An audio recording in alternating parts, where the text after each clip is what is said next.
ka? Halaka. Ako, muna ikaw ang bukan.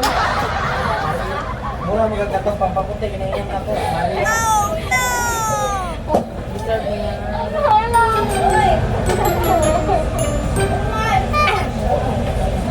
Naman. Ano sa kauwi? Halang? Halaka. Kasi mo pinagsagunin mo na mukha ang halang. Pagkagawin mo, bali nga gagawin mo. Halang? Maligay. Tarawag sa bed. Tarawag sa bed eh. Ako nagatulog sa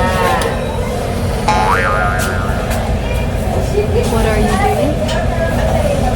At heto na nga ako mga nagpipek sa akin sarili. Syempre wala na yung isang babae kanina na kumain ng manghang yung kakrew ko mga bi. So ayan, nagpipek pa ako ng sarili ko. Hinubad ko po yung uniform ko mga bi. At saka ilagay ko po yun sa bag ko. So kasi nga bi, bawal mag-uniform kapag lumabas kayo sa store. So dahil hindi ako nag-jacket mga bi at naka-t-shirt lang ako. Kaya ayan, tinupi ko po yung uniform ko at nilagay ko po sa bag. So ganyan po mga bi, tulad po ng yung isang kakrew ko po na lalabas siya kasi mag-break siya at nag-jacket siya mga bi. So ayan na po mga bi, at saka bawal din kang lumabas sa store kapag hindi ka naka-hairnet. So ayan, so alagang-alaga po namin yung uniform ni Jollibee mga bi. So hindi po pwede talaga na pag lumabas kami sa store mga bi na hindi po naka-jacket. So kailangan talaga pag lumabas kami sa store mga bi na naka-uniform kami, dapat may jacket talaga mga bi. So ayan, dahil hindi po ako naka-jacket, nag-t-shirt lang po ako. So tinupi ko lang po yung uniform ko mga bi at nilagay ko sa bag. So